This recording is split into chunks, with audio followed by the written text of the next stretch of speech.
Muito bem. Olá a todos. Bernardo, olá, boa noite.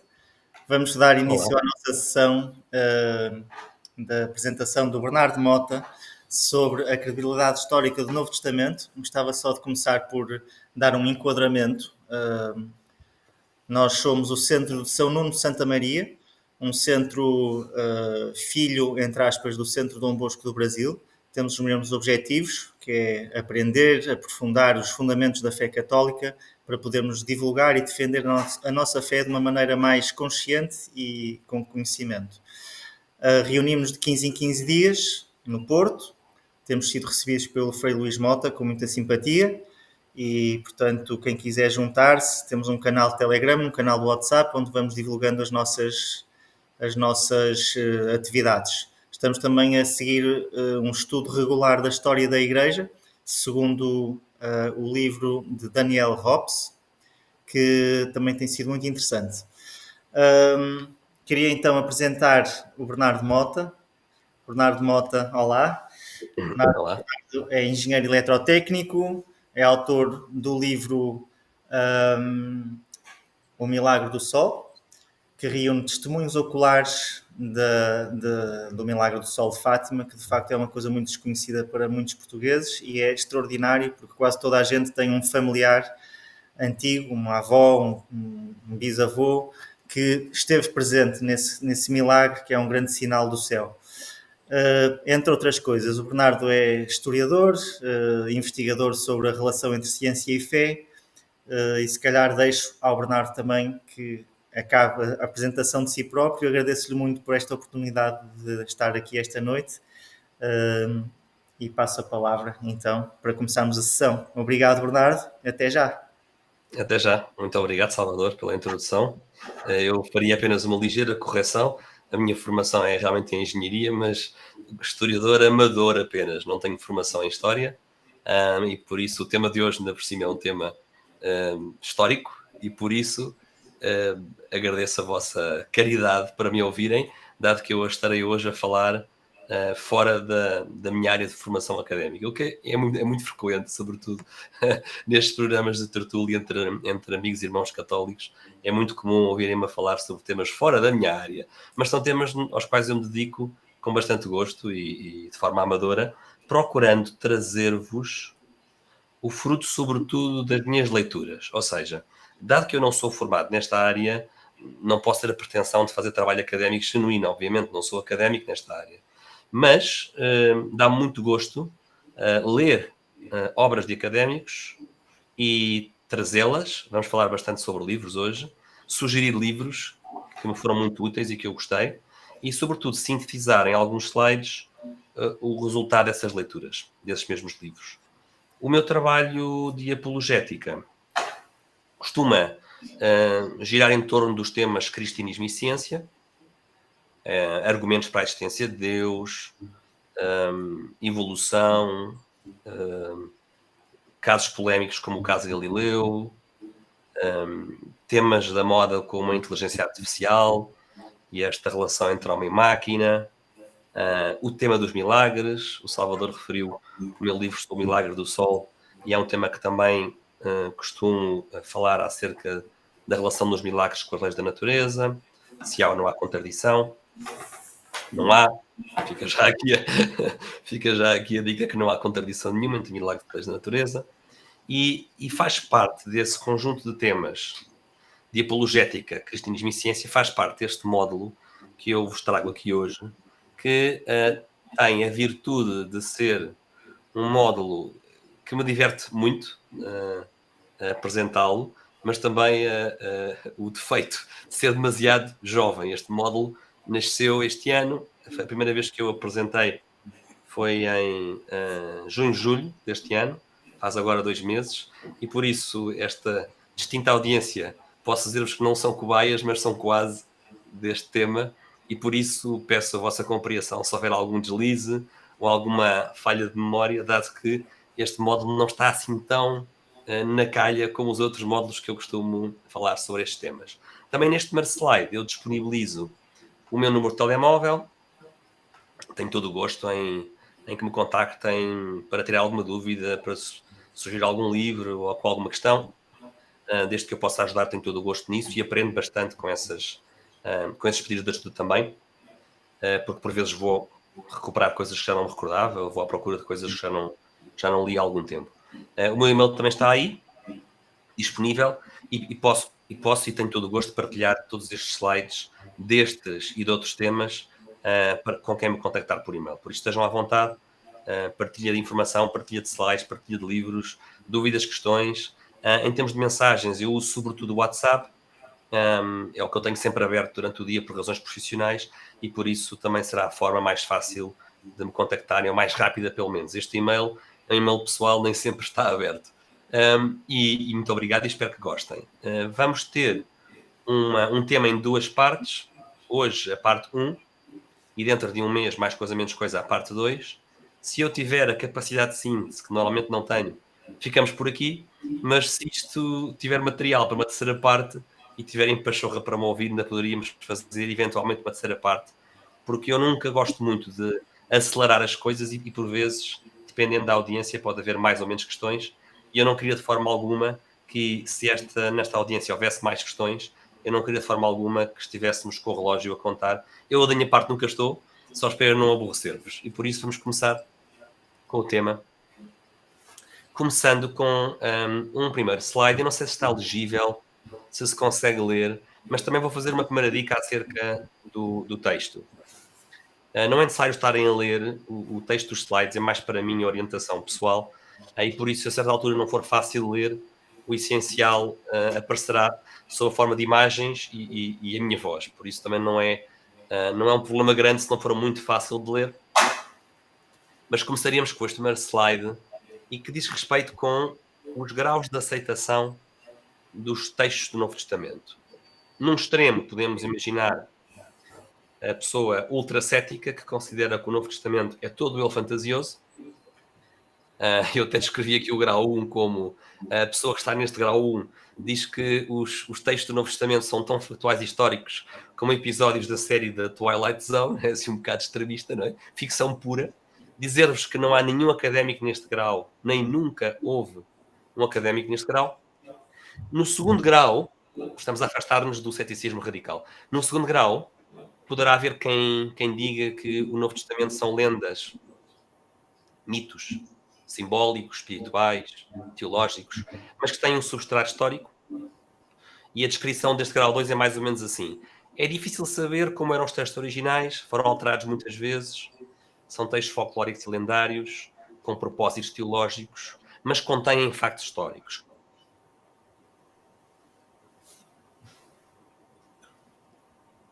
Estou? Bernardo? Pronto, tivemos aqui uma pequena interrupção.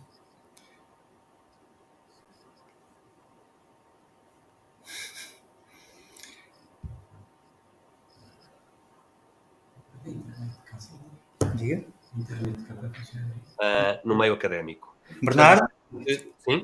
Tivemos aqui uma interrupção de 30 segundos, só para saberes, está bem? Grau 2. Na descrição do grau 2.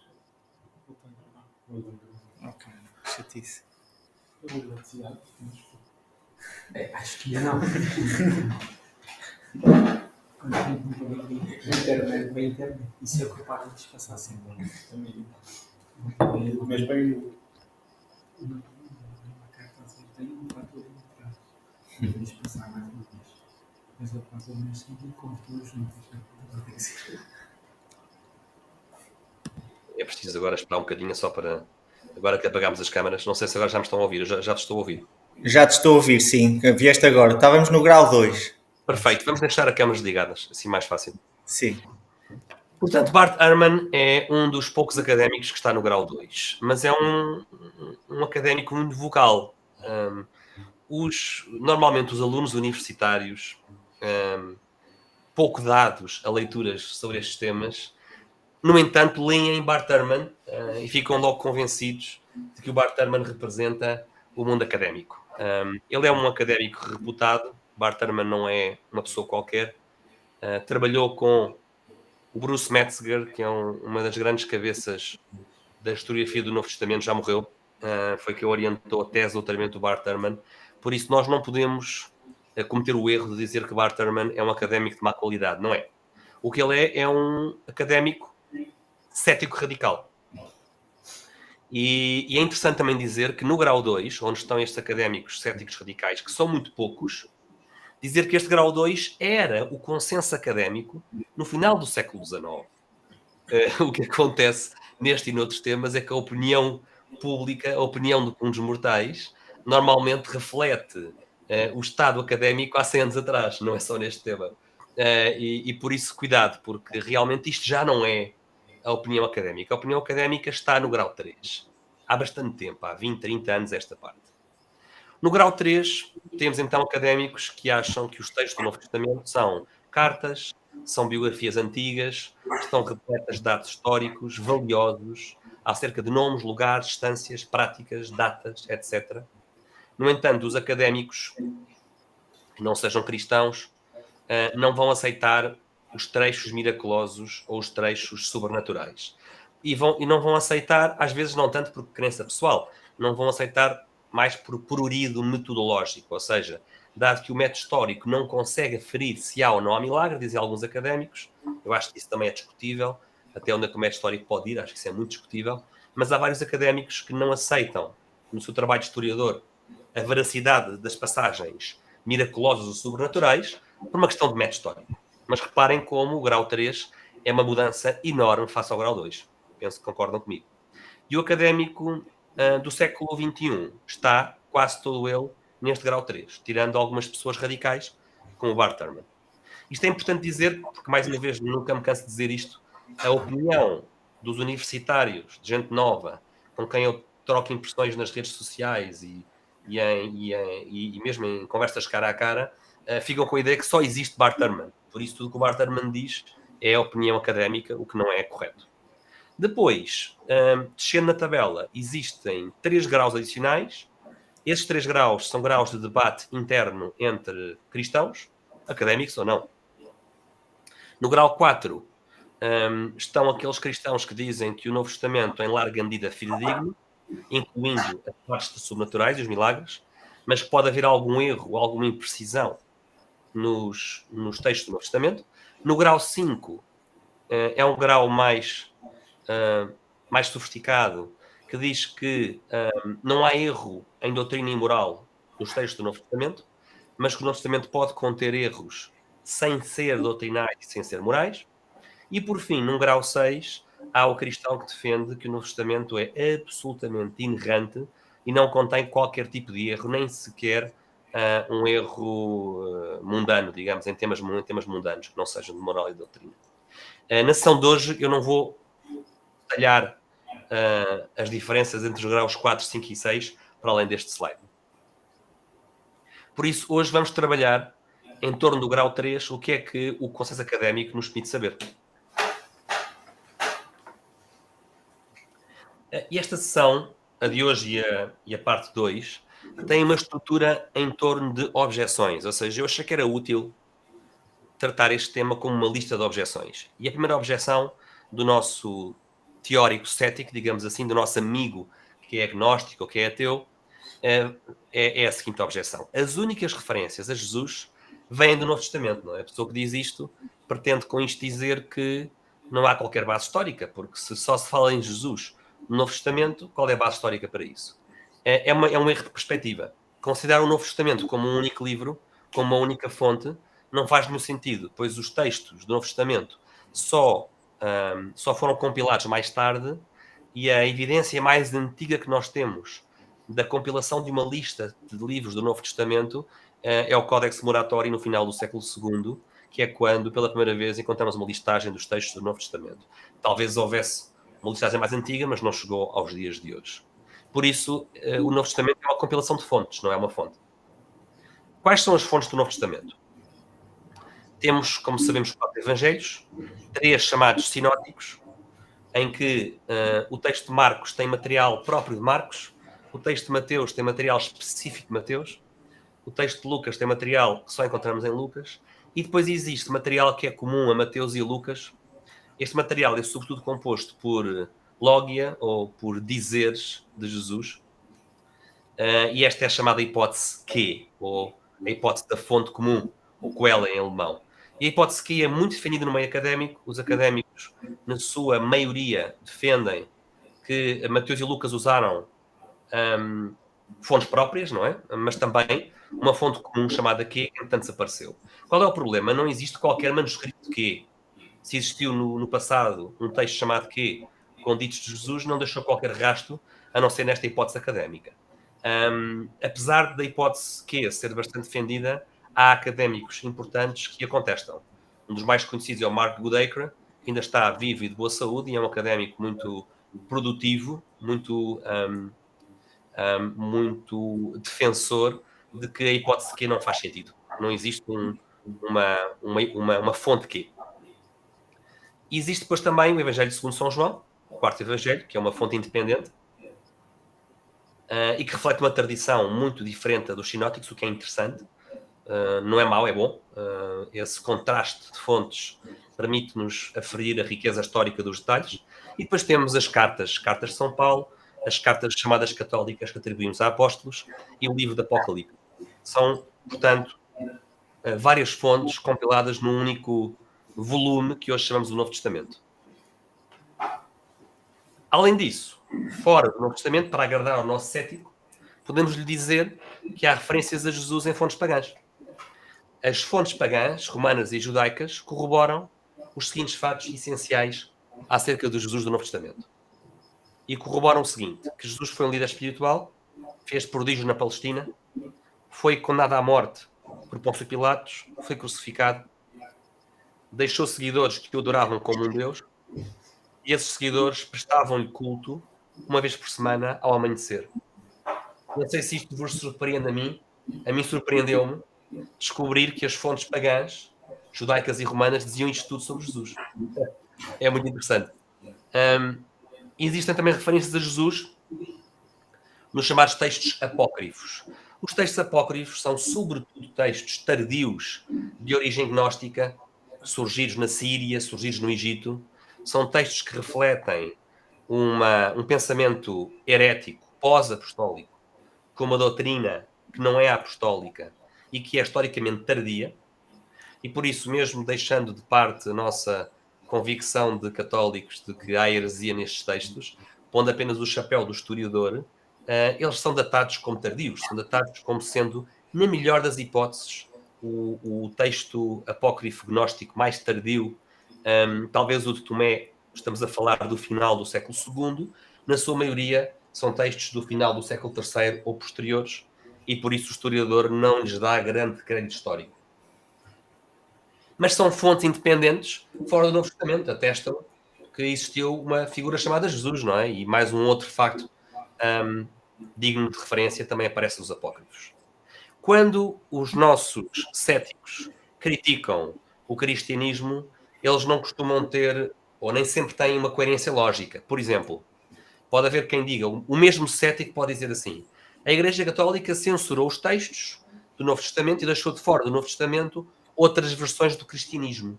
Por exemplo, os gnósticos coitadinhos que ficaram de fora porque a Igreja censurou estes textos. Ao mesmo tempo, essa pessoa pode dizer que as únicas referências a Jesus estão no Novo Testamento.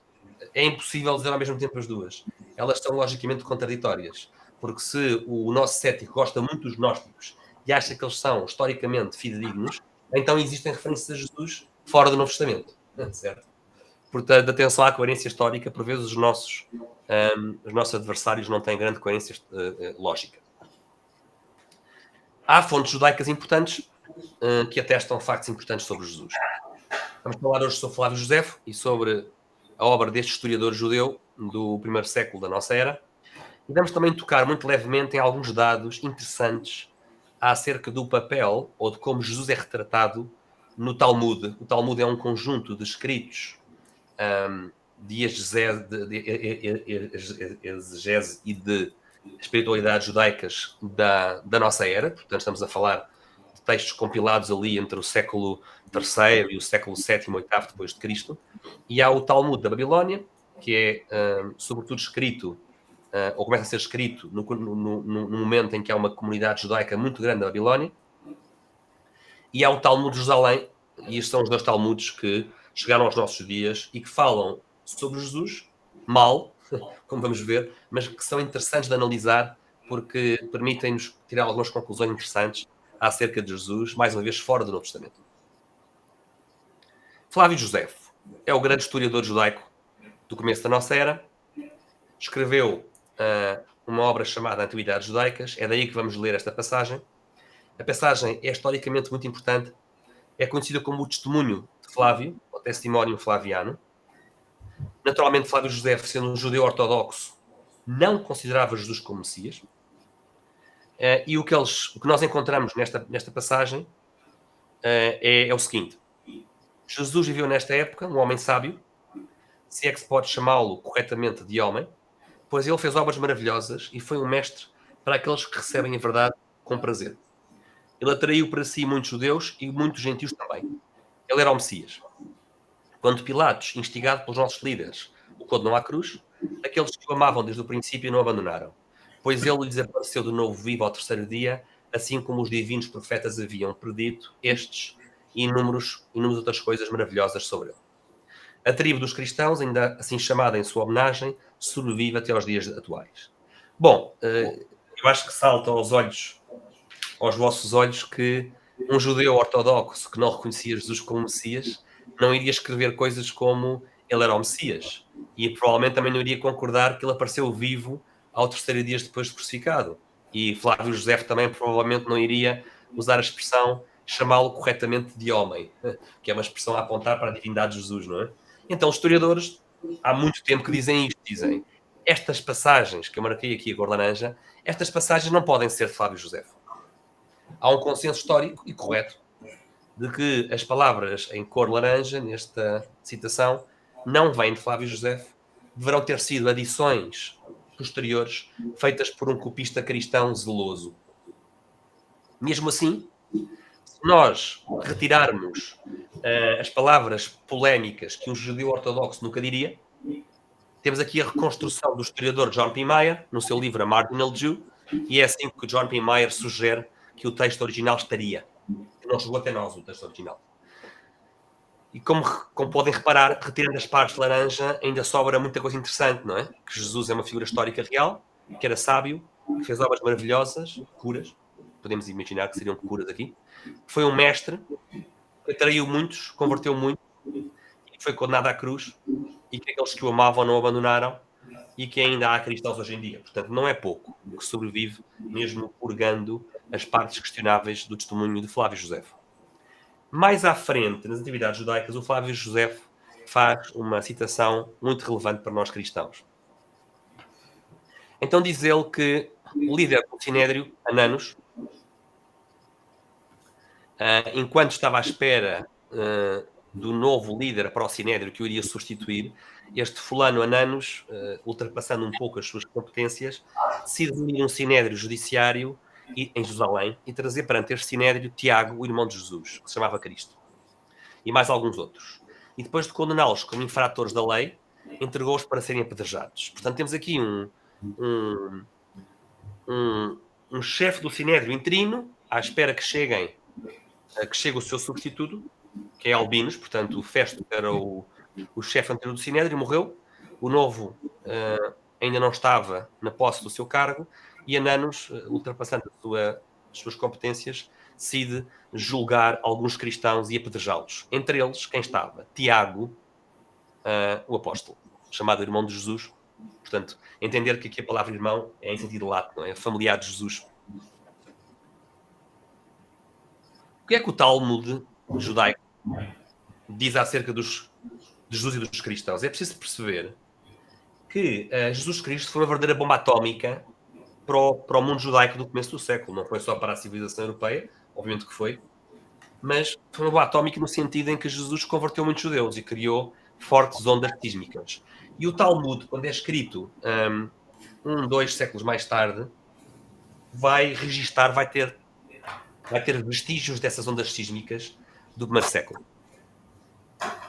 Eu vou-me socorrer do livro do Peter Schaffer, Jesus and Talmud. É um livro muito interessante, um livro de 2007, que é um livro que analisa as passagens que se referem a Jesus no Talmud. É o Peter Schaffer que diz, não sou eu, o académico Peter Schaffer, que diz que estes textos rabínicos, o Talmud, são respostas aos evangelhos, são uma contra-propaganda. E no Talmud Jesus aparece como um feiticeiro que tem discípulos. E esse feiticeiro, diz o Talmud, faz curas. O que é muito interessante, reparem, os adversários de Jesus, os rabis que escrevem o Talmud, que não têm, portanto, interesse nenhum em o fazer, atribuem a Jesus curas. Claro que eles não consideram que são milagres genuínos, consideram que são as obras de um feiticeiro. Mas reparem como é interessante, não é? Porque os adversários judeus do cristianismo atestam estes fenómenos, não é? Surpreendentes. Jesus como um professor da Tora, mas que se desviou. Um filho da Tora, um discípulo da Tora que acabou mal. Um homem frívolo que praticava a magia e que se voltava para a idolatria. Eles consideram que Jesus foi condenado à morte por estes maus hábitos, por ser um mau rabi, um rabi traidor, e que Jesus foi executado por enforcamento. O que logo aqui colide com as fontes de Flávio Josefo e com as fontes romanas, como vamos ver, que dizem que Jesus foi morto pela cruz e não por enforcamento.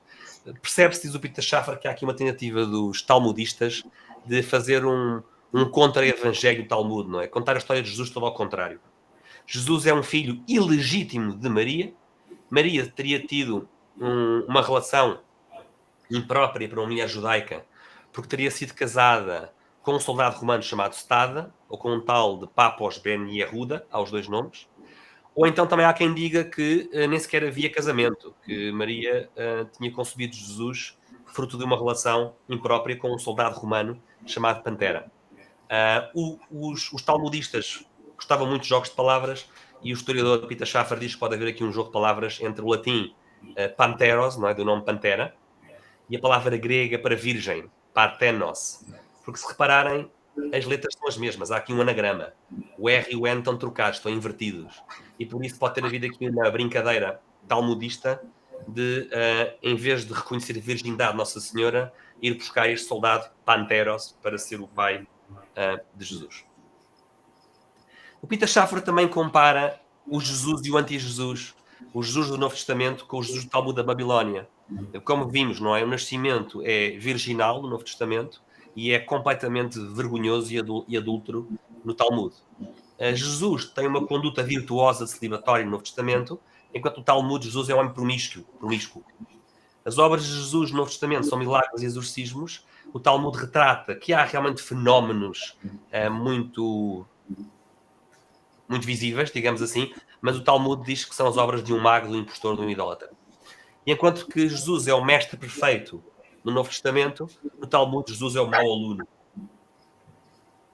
Jesus é condenado pelo Sinédrio por blasfémia no Novo Testamento, é igual no Talmud, é dos poucos pontos em que há unanimidade, mas a morte de Jesus é por enforcamento, apedrejamento.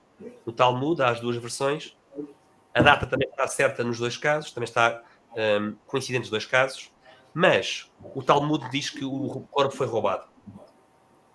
E podemos recordar-nos, não é, dos evangelhos que dizem que desde muito cedo circulou o rumor, não é, de que os discípulos tinham roubado o corpo do Senhor, não é? Portanto, muito antes de aparecer no Talmud, já o Novo Testamento diz que os judeus circulavam o rumor do túmulo roubado. O destino de Jesus no Novo Testamento é a ascensão aos céus, como Filho de Deus, como Deus.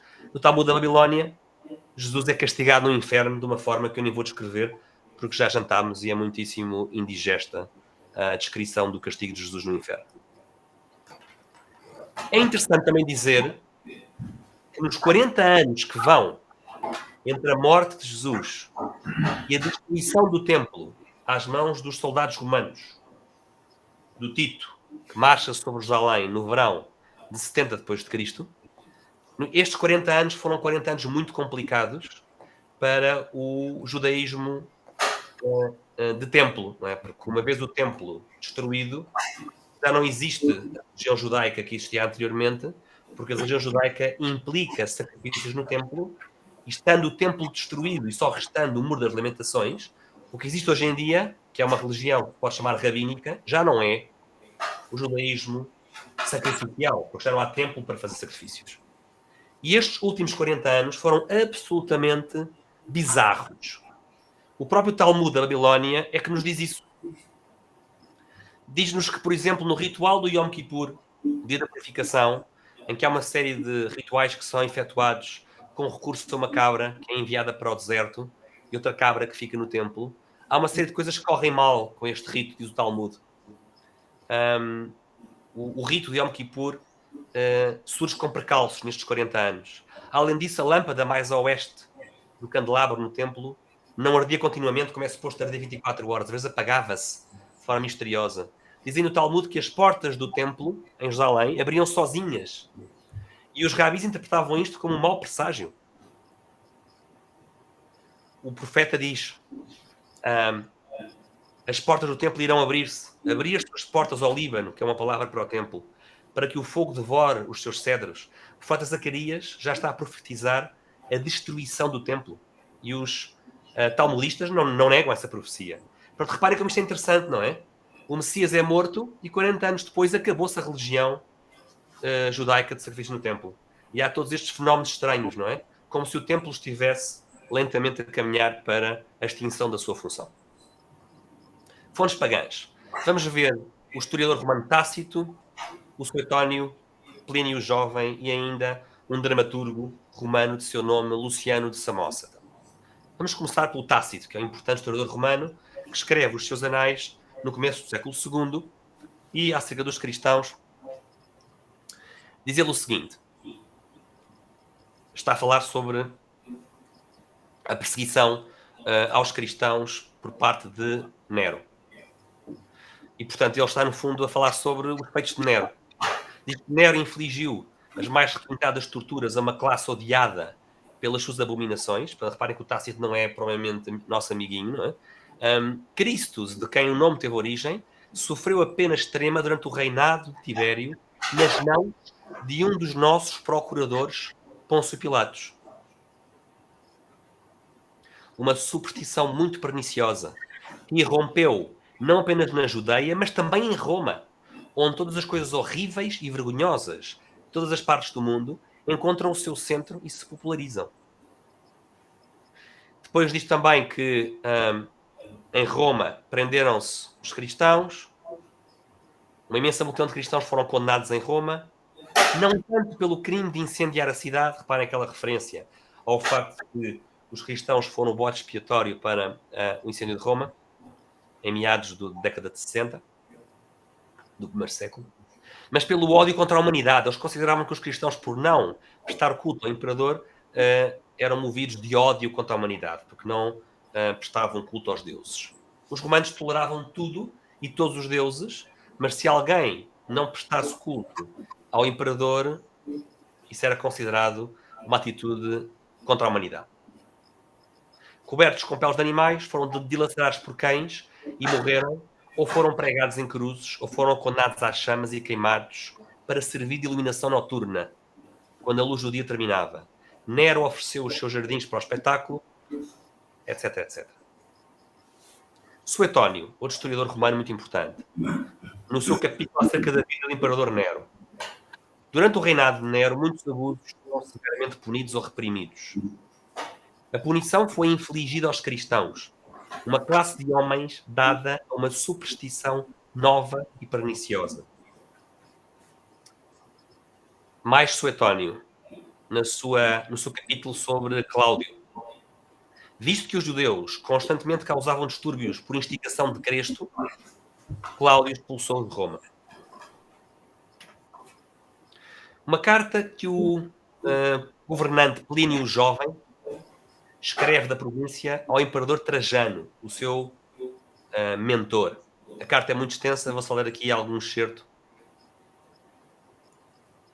O Plínio está a pedir conselhos ao já idoso imperador, conselhos de como lidar com os cristãos. É uma carta de desabafo. O que hei de eu fazer com estes cristãos? Ele diz que os interrogava, que tentava garantir um interrogatório rigoroso. Aqueles que abandonavam o cristianismo e que a seguir invocavam os deuses, oferecendo oração com incenso e vinho à imagem do imperador, ele libertava. Os outros ele castigava. Quais eram os erros destes cristãos que abandonavam a fé? O que é que estes cristãos que abandonavam a fé, depois contavam ao Plínio em interrogatório. Diziam assim: todos adoraram... não, isto aqui, portanto, foram os que rejeitaram Jesus, não é? Todos adoraram a vossa imagem, portanto, aqueles que quiseram salvar a sua vida adoraram a imagem do imperador e amaldiçoaram a Cristo. Eles afirmaram, no entanto, que a substância da sua falta ou erro, não é? O que é que eles faziam de errado quando eram cristãos? É que estavam acostumados a encontrar-se num dia fixo, antes do amanhecer, e cantar responsivamente um hino a Cristo como a um Deus. Reparem este bocado valioso de informação. Estes ex-cristãos que cometiam apostasia confessaram a Plínio que se encontravam um dia por semana, antes do amanhecer, e cantavam hinos e responsórios a Cristo como a um Deus. Portanto, da próxima vez que alguém disser, estilo Dan Brown, que a divindade de Jesus foi votada no ano 325 no Concílio de Niceia, não sabe o que é que está a dizer. Porque vestígios de que os primeiros cristãos o veneravam como Deus existem desde o começo. Esta carta é datada de 112 depois de Cristo. 2 séculos, mais de 2 séculos antes do Concílio de Niceia. A divindade de Jesus faz parte da doutrina apostólica, desde o começo. Próxima objeção. Diz o nosso cético: os evangelhos surgiram como textos anónimos. Só muito depois é que se lhe deram títulos. É que se puseram títulos de evangelistas a posteriori. Temos aqui no slide o Richard Bauckham, historiador britânico do Novo Testamento. Eu não queria dizer que ele sozinho revolucionou esta área académica, mas ele foi uma das pessoas que mais contribuiu para matarmos aquele grau 2 de ceticismo e passarmos a ver os evangelhos como textos com biografias históricas. O Richard Bauckham é o historiador da nova geração, os mais importantes. Está quase reformado já, penso que ainda não dá, penso que ainda dá aulas. Mas ele escreve este livro em 2006, que é um livro importantíssimo e que tem dado origem a uma maré de nova literatura académica em torno do Novo Testamento como depoimento de testemunhos oculares, ou como o Novo Testamento recolhe testemunhas de pessoas que viram e viveram estes acontecimentos. Diz então Richard Bauckham, no seu livro Jesus and the Eyewitnesses: a suposição de que as tradições de Jesus circulavam anonimamente na Igreja primitiva e, portanto, os evangelhos nos quais foram reunidas e registadas também eram originalmente anónimos, foi muito difundida entre os eruditos do século XX. Foi o que referimos há pouco. Era muito comum esta opinião do anonimato dos evangelhos. Foi propagado pelos críticos foi propagado pelos chamados críticos da forma. Esta é uma expressão técnica. Os críticos da forma é uma corrente de historiadores do Novo Testamento, que originou-se na Alemanha no final do século XIX, e estes críticos da forma alemães fizeram escola. Essa escola está um bocado morta hoje em dia. Fizeram escola, e essa escola diria que o Novo Testamento tem que se analisar com base em padrões literários, em folclore, em lendas e no modo de transmissão oral do folclore. O que diz o Richard Bauckham é que esse uso do modelo de folclore foi desacreditado.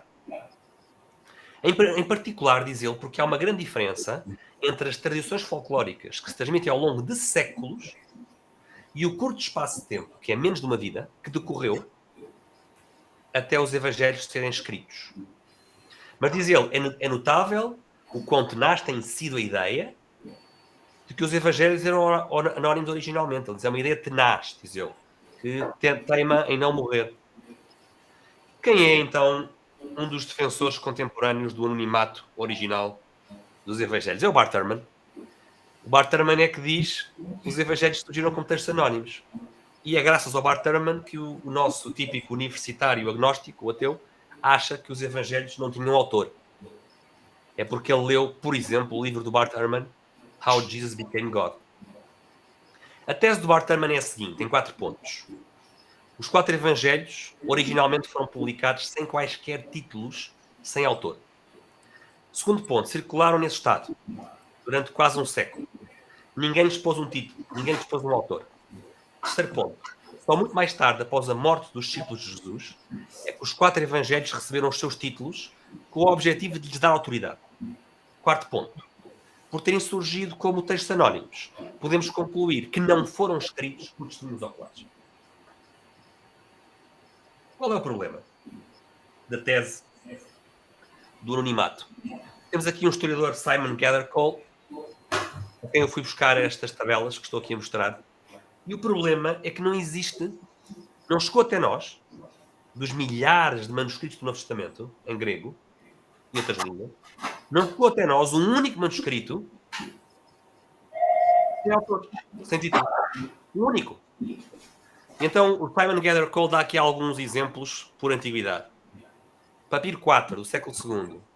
E do lado, Evangelho segundo Mateus. Papiro 62, também muito antigo, do século II. Mesmo título. Códex Sinaíticos, um importante códex com o Novo Testamento. Século IV. O Evangelho de Mateus aparece com o título Katamataion, segundo Mateus. E assim por diante. Vou passar em diante, mas pode ver que há aqui um padrão, não é? Mesmo avançando no tempo e trocando de evangelista, há sempre um título. Ou Evangelho segundo alguém, ou só segundo alguém. Às vezes incompleto, faltam letras. Reparem, não há um único manuscrito do Novo Testamento sem título e sem autor. Um único. Por isso, é um bocado complicado em história dizer que os textos circularam como textos anónimos se não chegou até nós um único exemplar que o ateste. O historiador Brent Peter, que é um historiador que eu recomendo no topo de todos os outros, Brent Peter é um dos mais claros académicos a escrever sobre este tema de uma perspectiva católica e muito acessível. Tudo o que encontrarem à venda do Brent Peter em inglês, que é o original, mas também traduzido para português, ele tem um par de livros em português, comprem, por favor. Tudo que o Brent Peter escreveu é para comprar e para ler. É um académico estupendo que ensina nos Estados Unidos e que é ótimo a divulgar ao público leigo, não é? Conceitos importantes sobre este tema. Então diz o Brent Peter: problemas da teoria do anonimato dos evangelhos. Como já referi, não há um único manuscrito que ateste que os evangelhos circularam anonimamente. Segundo problema, se os textos circularam primeiro como anónimos, é de espantar que um século mais tarde, 2 séculos mais tarde, aparecessem em regiões completamente diferentes, no Médio Oriente, no Norte da África, na Europa, com os mesmos autores. Não é? Se eles surgiram como anónimos, como é que 200 anos depois, por milagre, começam a aparecer com título e batem todos certos, não é? Encontramos o texto de Mateus com o título Mateus. E ninguém trocou nada com nada. Ninguém escreveu um manuscrito com o texto de Marcos e com o título de Mateus. Não, tudo bate certo. Por outro lado, se os textos circulassem de forma anónima, como é que as primeiras comunidades os podiam distinguir a nível litúrgico? Hoje vamos ler uma passagem do anónimo. Quer dizer, não dá, não funciona, não é? Terceiro problema. Se atribuirmos os títulos para dar credibilidade posterior, porquê escolher Lucas? Quem era Lucas? Não era um apóstolo. E porquê escolher Marcos? Marcos também não era um apóstolo. Além disso, podemos até questionar, não é? E Mateus? O cobrador de impostos, que era um pecado repugnante aos olhos dos judeus. Não se arranjava um evangelho de Filipe, por exemplo? Ou de Bartolomeu, não é? Ou até um evangelho de Pedro, não é? O mais importante dos apóstolos, não é? Vai-se buscar para evangelista Mateus, o cobrador de impostos. Mas Lucas e Marcos nem sequer eram apóstolos. Enquanto que nós, quando vamos aos textos gnósticos do século III e IV, o que é que os gnósticos fazem quando querem inventar textos tardios e dizer que são evangelhos? Dão-lhes nomes pomposos. Evangelho de Maria Madalena, Evangelho de Tomé, Evangelho da infância de Jesus, outros não. Finalmente, diz o Brent Peter, se eles tivessem circulado como anónimos, porque é que não são como a Epístola aos Hebreus? A Epístola aos Hebreus realmente circulou como anónimo. E por isso nós encontramos, por vezes, alguns padres da Igreja a atribuir a Epístola aos Hebreus a São Paulo e outros a discordar disso. Há discordância porquê? Na patrística, em relação a esta carta aos Hebreus. Há discordância, provavelmente, porque este texto circulou como anónimo no começo. Porquê é que não acontece isto nos Evangelhos? A carta aos Hebreus é um ótimo contra-exemplo contra esta hipótese de anonimato. Próxima objeção do nosso cético. Diz o nosso cético o seguinte: os vossos evangelhos não foram escritos pelos autores oficiais.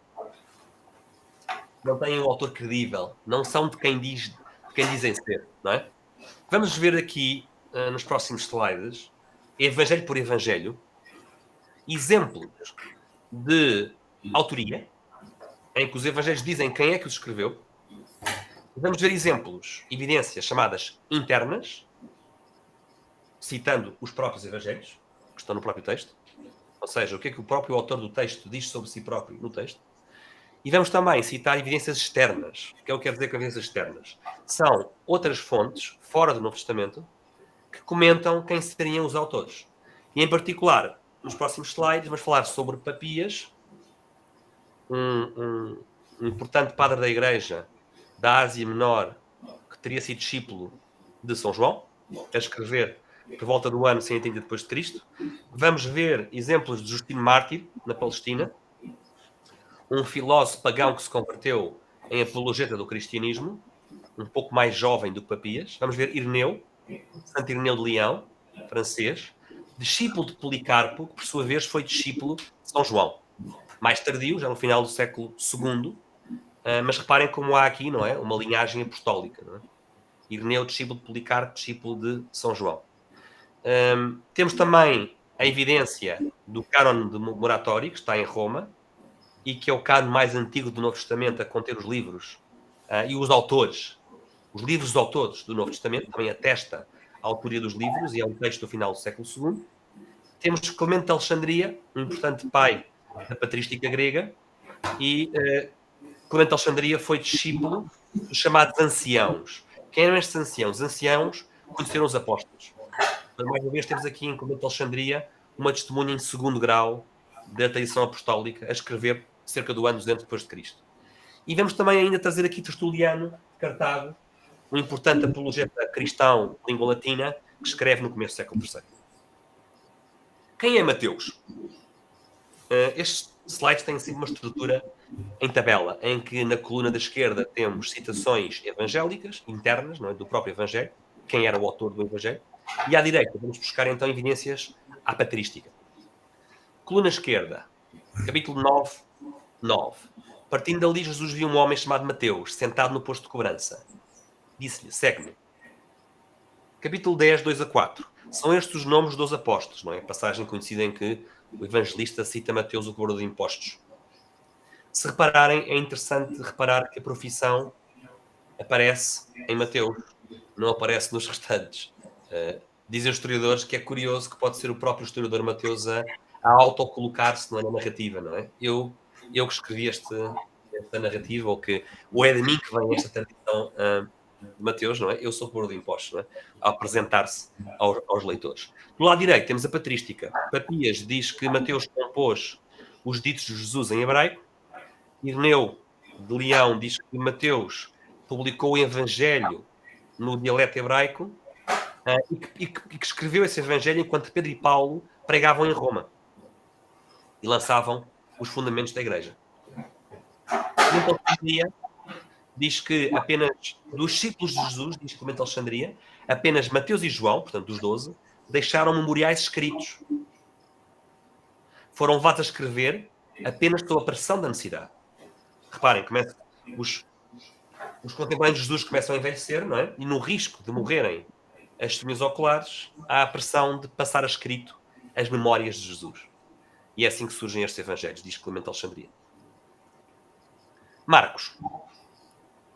Na carta de São Paulo aos Colossenses, vemos uma referência a este Marcos. Diz São Paulo, saúda-vos Aristarco, meu companheiro de prisão, bem como Marcos, primo Barnabé. Tem aqui uma consolação para mim. Marcos, um apoio, um braço direito de São Paulo. Carta a Timóteo, segunda carta a Timóteo. Apenas Lucas está comigo. Lucas, portanto, é o mesmo Lucas, evangelista e autor dos Atos dos Apóstolos. Traz contigo Marcos, pois me será de grande ajuda no ministério. Atos dos Apóstolos. Pedro, agora esta passagem dos Atos passa em Jerusalém. Pedro, depois de refletir, dirigiu-se à casa de Maria, mãe de João, sobrenome Marcos. portanto, esta Maria seria mãe de um chamado João Marcos, e o evangelista Marcos deverá ser este João Marcos, cuja mãe habitava em Jerusalém. E ele próprio, João Marcos, também habitava em Jerusalém. Portanto, João Marcos é uma figura do círculo de Jerusalém, dos primeiros cristãos em torno de Tiago e de João. Atos dos Apóstolos. Barnabé queria também levar João, chamado Marcos. Reparem, é o mesmo João Marcos. Primeira carta de São Pedro. Manda-vos saudações à comunidade dos eleitos que está na Babilónia. São Pedro está em Roma, provavelmente com um escriba, que está a escrever-lhe por ele estas cartas. São Pedro tinha um escriba, nós sabemos isso. E então São Pedro manda saudações à comunidade. Manda saudações. Quem está a mandar as saudações é a comunidade dos eleitos que está em Roma. Babilónia, no fundo, aqui é uma palavra que designa Roma. E em particular, Marcos, meu filho. Portanto, São Pedro considera este João Marcos como o seu filho. Evidências fora do Novo Testamento. Papias. Marcos tornou-se intérprete de Pedro. Escreveu com precisão, embora não em ordem, tudo o que Pedro se lembrou das coisas ditas ou feitas por Jesus. Pois Marcos não ouviu o Senhor, nem o seguiu, mas seguiu a Pedro e adaptou o seu ensino às necessidades dos seus ouvintes. Sem intenção, diz Papias, de Marcos dar um relato conectado aos discursos do Senhor, mas Marcos não cometeu nenhum erro enquanto escrevia assim algumas coisas, conforme se lembrava delas, pois teve o cuidado de não omitir nenhuma das coisas que ele tinha ouvido e não declarar nenhuma delas falsamente. Portanto, Papias considera que João Marcos é uma testemunha muito fidedigna, embora a ordem dos acontecimentos não tenha sido levada à letra. Ireneu de Leão. Marcos, o discípulo intérprete de Pedro, também nos transmitiu por escrito as coisas que Pedro pregou. Clemente de Alexandria. Imploraram a Marcos, um seguidor de Pedro, e aquele cujo evangelho existe, que ele deixasse para eles um monumento escrito da doutrina que lhes fora comunicada oralmente. E dizem que Pedro... mas mais ainda.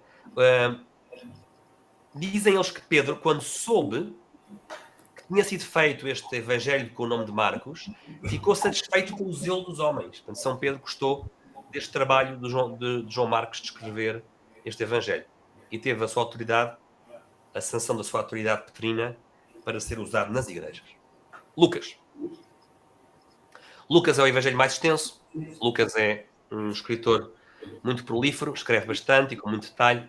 E é bem conhecido, não é? O prólogo de São Lucas, visto que muitos empreenderam compor uma narração dos factos que entre nós se consumaram, como nos transmitiram os que desde o princípio foram testemunhas oculares titulares da palavra, resolveu também, depois de tudo ter investigado cuidadosamente, expor a ti, caríssimo Teófilo. Também, para reconhecer a solidez da doutrina. Portanto, São Lucas está a explicar, dirigido a este caríssimo Teófilo, que ele escreveu o seu evangelho para colocar por escrito tudo o que ele investigou, cuidadosamente, desde a origem. Nos Atos dos Apóstolos, ele também volta a corroborar esta ideia. Diz ele a Teófilo nos Atos dos Apóstolos: no meu primeiro livro, Teófilo, do Evangelho, eu narrei as obras e os ensinamentos de Jesus. Na segunda carta de São Paulo aos Coríntios, São Paulo diz que enviou aquele que é louvado em todas as igrejas. Não, perdão. Na carta de São Paulo aos Coríntios, diz que com Tito também enviamos para a pregação do Evangelho aquele que foi escolhido pelas igrejas para nosso companheiro de viagem. Na carta a Filémon, volta-se a referir outra vez este Lucas, que é a companheira de viagem de São Paulo. E aqui vemos que São Paulo refere Lucas como seu colaborador, junto com Marcos, Aristarco e Demas. Na carta aos Colossenses, Paulo diz: saúde-vos Aristarco, meu companheiro de prisão, bem como Marcos, primo Barnabé, este é o João Marcos. Saúda-vos Lucas, o caríssimo médico. Lucas seria este médico, provavelmente de Antioquia, portanto, com uma formação técnica em medicina, e por isso, como podem ver, também interessante, não é? Capaz de escrever e de investigar as coisas com cuidado, não é? Lucas não é um camponês, não é um pescador, é um médico. E ainda São Paulo, segunda carta a Timóteo: apenas Lucas está comigo. Traz contigo Marcos, pois me será de grande ajuda para o ministério. Externamente, Orígenes, outro padre da igreja, menciona o Evangelho, o terceiro Evangelho, o de Lucas, recomendado por Paulo. Portanto, São Paulo recomendava o Evangelho de Lucas, conhecia e recomendava-o. São Jerónimo, profundo conhecedor da língua hebraica, de presença na Palestina, tendo passado anos na Palestina. Portanto, reparem, a opinião de Jerónimo não é a opinião de alguém que está, alguns na Europa ou Norte de África. Ele viveu no local dos acontecimentos. Diz ele, Lucas, um médico de Antioquia, não era inexperiente no grego. Adepto de Paulo, companheiro das suas jornadas, escreveu o Evangelho e depois cita São Paulo, não é? Perdão, e cita... Sim, exatamente, cita São Paulo. Diz ainda Jerónimo, Lucas escreveu também outro excelente volume, ao qual prefixou o título Atos dos Apóstolos. Uma história que se estende até ao 2º ano da estada de Paulo em Roma, ou seja, o 4º ano de Nero, no qual aprendemos que o livro, Atos dos Apóstolos, foi composto nessa mesma cidade. Alguns supõem que sempre que Paulo, numa das suas epístolas, diz de acordo com o meu Evangelho, que ele está a referir ao livro de Lucas. Portanto, um testemunho importantíssimo também de São Jerónimo. Eu não terminei ainda São João, peço desculpa por isso, mas o próprio São João autorretrata-se no seu Evangelho, como é conhecido. Quando Pedro se volta e viu que era seguido pelo discípulo que Jesus amava, não é? Que é São João, Senhor, quem é que te vai entregar? Pedro perguntou a Jesus, Senhor, o que é que vai ser deste? Não é? O que é que vai ser deste João, que era aquele rapaz mais novo, não é? O mais novo dos 12. E Jesus respondeu a Pedro, que tens tu com isso? Se eu quiser que ele fique até que eu volte, que tens tu com isso? Tu, Pedro, segue-me. E foi assim que entre os irmãos correu este rumor de que aquele discípulo não morreria. Jesus, porém, não disse isso, não disse que ele não havia de morrer. Disse só, se eu quiser que ele fique até eu voltar. Este é o discípulo que dá testemunho destas coisas. Portanto, São João, no capítulo 21 e 24, está a fazer um trecho autobiográfico. Este é o discípulo que dá testemunho destas coisas e que as escreveu. E nós sabemos bem, nós, João, testemunho ocular, não é? Que o seu testemunho é verdadeiro. Há ainda muitas outras coisas que Jesus fez, e se fossem escritas uma por uma, penso que no mundo não haveria espaço para os livros que se deveriam escrever. Próxima objeção do nosso cético. Os autores oficiais dos Evangelhos não sabiam escrever, eram analfabetos. Problemas desta objeção. Mateus, como vimos, era um cobrador de impostos. Sabia escrever, pelo menos em aramaico e grego. Quem sabe também latim. Era também costume dos alunos da antiguidade tirar anotamentos. Um aluno que tinha um mestre, e Jesus era um mestre com alunos, tinha que tirar notas, pelo menos, não é? Do que o mestre dizia. Os alunos não contavam apenas com a sua memória. Sendo Mateus letrado, é muito provável que ele tenha tirado bastantes notas enquanto seguia Jesus. Nos curtos anos do seu ministério, Mateus poderá ter tirado bastantes notas. Não há provas disso, mas faz imenso sentido. E estas notas poderão até talvez ser usadas como fonte para outros evangelhos. São Marcos acompanhou Pedro a Roma, tal João Marcos. Pedro considerava-o como meu filho. São Marcos, não sabemos com certeza, mas poderia ter ajudado na escrita. Mas São Pedro refere pelo menos um escriba de seu nome, Silvano. Na primeira carta de São Pedro encontramos a referência a este escriba Silvano. Ora, porque é que São Pedro tem um escriba se não for para tomar notas e para escrever em nome de Pedro? Lucas era um médico, diz o nosso São Jerónimo, que ele era médico de Antioquia. Por isso, se era médico, muito provavelmente saberia escrever e ler. Por fim, temos São João. São João, não é? João, filho de Zebedeu, naturalmente, quando era jovem, com o seu trabalho de pescaria e com a frota de pesca do seu pai Zebedeu, não teria provavelmente uma literacia, não é, decente para escrever o Evangelho. Mas se o texto de São João é um texto, como os historiadores concordam, é escrito no final do primeiro século, das duas uma. Ou São João viveu até muito tarde e aprendeu a ler e escrever, ou então recorreu a escribas e a discípulos, como São Pedro também tinha escribas e discípulos. Só precisava ter alguém que soubesse escrever as suas memórias, segundo São João. Reparem como até em grego, não é? Aparece sempre Evangelion Kata, não é? Kata quer dizer segundo. Ou seja, os próprios títulos dos evangelhos, não é? Refletem que não há obrigatoriamente um evangelista escritor. O que há é alguém que escreve uma tradição segundo aquela pessoa. Próxima objeção, e é a última que vamos tratar na sessão de hoje. Daqui a pouco já vamos parar para perguntas e respostas. Para quem já está a pensar, mas ele não para. Estou quase a parar. Vamos entrar para a última objeção e depois vamos começar com espaço para perguntas. E esta última objeção é a seguinte. Diz o nosso cético radical: os evangelhos foram deturpados de forma irremediável. Os copistas, os escribas, copiaram a cópia da cópia, a cópia da cópia da cópia, a cópia da cópia da cópia da cópia. Não há nada que se aproveite, já está tudo distorcido. É impossível chegar ao texto original. Problemas desta objeção tão típica. Problema número 1. Os textos do Novo Testamento são os mais bem atestados de todos os textos da Antiguidade Clássica que chegaram até nós. A quantidade de manuscritos do Novo Testamento, nas várias línguas, grego e não só, é substancialmente superior a qualquer outra obra da Antiguidade Clássica. Não há qualquer comparação. É pôr um zero, pelo menos, no volume de manuscritos. Segundo problema. A velocidade de propagação da Boa Nova é exponencial. Este fenómeno é um fenómeno único. Em 64 d.C., 30 anos depois da crucificação, já há cristãos em Roma suficientes para Nero os usar como bode expiatório e para Tácito falar neles. Já não são Zés ninguéms. Já há tantos cristãos em 30 anos na capital do Império para isto ser um tema, um problema. Ora, os mecanismos de propagação da Boa Nova, dos Evangelhos, que começam por ser oralmente e depois de forma escrita, têm a tendência de estabilizar os textos. A partir do momento em que um apóstolo proclama uma doutrina, oralmente ou depois por escrito, como é que se introduzem modificações? É muito complicado. Quando a autoridade de Pedro, ou a autoridade de Paulo, ou o texto de Mateus, afirma uma doutrina e é lida nas comunidades e é usada liturgicamente, desde muito cedo, como é que se introduzem mudanças? É muito difícil. Por isso, há mecanismos de controlo. A proclamação oral das tradições evangélicas congela a tradição evangélica. Introduz um mecanismo de controlo.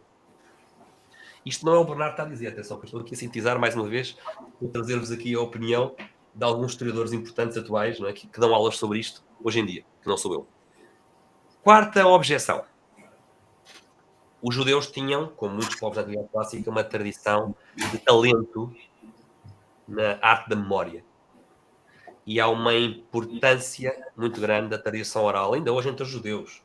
Quando nós entramos hoje em dia numa sinagoga de obediência ortodoxa, por vezes podemos assistir ao ritual do Bar Mitzvah, por exemplo, em que podemos encontrar uma criança judia com 12 anos, 13 anos, a recitar a Torá em hebraico de memória. Isto não é estranho de ver ainda hoje em dia. Por isso, há uma tradição oral rigorosa. Há a prática de memorização entre os judeus. Se havia essa prática numa altura em que não havia imprensa na internet, imaginem não é? A importância que isso teria e o talento de memorização entre os judeus. Vamos ver um exemplo desse talento e dessa prática de memorização aplicado no trecho doutrinal muito importante da primeira carta de São Paulo aos Coríntios, capítulo 15. Já iremos a ela, talvez na próxima, talvez daqui a um mês, eu acho que não é hoje. Então vamos lá ver as estatísticas de textos da Antiguidade Clássica que chegaram até hoje e vamos comparar com o Novo Testamento, ver o que é que há de manuscritos de autores clássicos e de manuscritos do Novo Testamento e vamos contar. A Ilíada de Homero, escrita entre o século IX e VIII a.C. Chegaram até nós uma abundância grande. É os textos, talvez um dos mais atestados. 1569 papiros. Quase 200 pergaminhos. Mas qual é o problema? O mais antigo está completo data do século V da nossa era. Um intervalo de 13 séculos de distância. E, para encontrarmos trechos mais antigos, do começo da nossa era, só há fragmentos da Ilíada. Não está completa. A Ilíada mais completa em manuscrito é do século V. As tragédias do dramaturgo Sófocles, grego, escreveu no século V a.C. Chegaram até nós cerca de 200 manuscritos, mas, mais uma vez, o mais antigo data do século X da nossa era. Há fragmentos antigos, sim, mas são fragmentos do século IV, século III a.C. A história do historiador Heródoto, muito importante história, uma das mais importantes histórias clássicas da Antiguidade. Também do V século a.C. Chegam até nós 109 manuscritos, dos quais 49 papiros. Mas, mais uma vez, o mais antigo é uma cópia do século X. O Tucídides, um importante historiador, chegaram até nós 8 manuscritos, mais alguns fragmentos, no total de quase 100 documentos, mas é quase tudo fragmentário. O mais antigo manuscrito é do ano 900 depois de Cristo. Coisas mais antigas só encontramos em fragmentos. As tetralogias de Platão. Ninguém duvida que Platão escreveu este texto. E, no entanto, o manuscrito mais antigo que temos de Platão, que nos chegou até hoje, é do ano 895 depois de Cristo. Reparem. E alguém duvida quando vai comprar ali à FNAC ou à Bertrand, vai comprar as tetralogias de Platão, alguém duvida que aquilo é fidedigno? Não, ninguém duvida.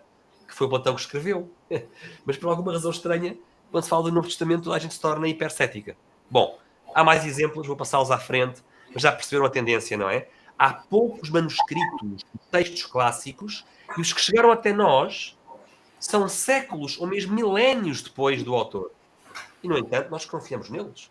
Fazemos edições críticas, publicamos estes textos em várias línguas, traduzimos-los e atribuímos-los aos respectivos autores. Sem nenhum tipo de ceticismo. E o Novo Testamento? É que não tem nada a ver. É que não tem rigorosamente nada a ver. O texto do Novo Testamento é o texto mais bem atestado, sob a forma de manuscritos, de toda a Antiguidade. Cá estão as estatísticas e reparem, eu só vos estou a trazer estatísticas de manuscritos em grego. Eu não estou a considerar que há cópias de outras línguas. Papiros. 141 papiros. Chegaram até aos dias de hoje. São os mais antigos. Unciais, que é um tipo de escrita feita sobretudo em pele de animal, escrita cursiva. 322 unciais, que atestam o texto do Novo Testamento. 3.000 minúsculas, que é outro tipo de texto mais tardio. 2.000 e quase 500 lecionários, que são cópias mais tardias, medievais, destes textos, mas que permitem-nos recuperar o texto do Novo Testamento, porque os lecionários contêm muitas passagens neotestamentárias, para um total de quase 6.000 manuscritos gregos. Ora bem, os académicos dizem, não se pode andar para aí a dizer que há 6.000 manuscritos gregos. Isso não é correto. Porque há aqui uns notas de rodapé, que eu não vou agora amassar-vos com isso, mas há aqui minúcias académicas que obrigam a reduzir o número de manuscritos para cerca de 5.500. Mas quer dizer, 5.500, senhores. E depois há outras línguas. A tradução de São Jerónimo para latim, temos cerca de 100 manuscritos. Há cerca de 1.000 cópias coptas do Novo Testamento. Os coptas no norte do Egito, no atual Egito. Há cerca de 350 manuscritos em siríaco. Já para não falar num sem fim de línguas antigas, árabe, eslavónico, eclesiástico, arménio, georgiano, gótico, etc., que também preservam manuscritos muito antigos do Novo Testamento. Já para não falar dessas contagens. O que é que... O Bart Ehrman sabe isto, não é? Os senhores que estão aí podem perguntar, muito bem, mas Bernardo, então se há tantos manuscritos, porquê é que o Bart Ehrman diz que os textos foram deturpados de forma irrecuperável? O Bart Ehrman diz da seguinte forma, ele diz que o texto é irrecuperável porque há mais variantes textuais do que palavras no Novo Testamento. Uma variante textual é uma discrepância, é uma diferença numa letra, num acento, numa palavra, de um manuscrito para o outro. Ou seja, reparem numa coisa. Quanto mais manuscritos comparamos, se eu tiver uma abundância de manuscritos, eu vou ter também uma abundância de diferenças. Certo? A minha base estatística aumentou consideravelmente. Por isso, se eu estou a comparar 10 manuscritos de Platão e tenho 3 variantes, não é? Nesses 10 manuscritos, e a seguir comparo 1.000 do Novo Testamento e tenho 500 variantes, por exemplo, não posso dizer que o Novo Testamento é pior. Eu estou a usar muito mais manuscritos do Novo Testamento. A minha base de comparação é muito maior e é de esperar que haja muito mais variantes se o número de manuscritos é muito maior. Mas o Bart Ehrman, para efeito dramático das suas plateias, sobretudo compostas por académicos que não conseguem perceber o que é que estão a fazer, O Barterman diz assim: há mais variantes do que palavras, diz o Barterman para estas audiências. Há entre 200 a 400 mil variantes textuais, nestes tais 5.500 manuscritos, e o Novo Testamento tem 140 mil palavras. O Barterman diz: imagina o que é ter um texto em que há mais variantes do que palavras. É uma desgraça. Isto não se recupera. É impossível chegar ao texto original, diz o Barterman. Além disso, o problema não para de aumentar, porque como o número de manuscritos não para de crescer, as variantes também não param de crescer. Se alguém encontra um manuscrito que não era conhecido e estuda esse manuscrito, vai juntar mais variantes.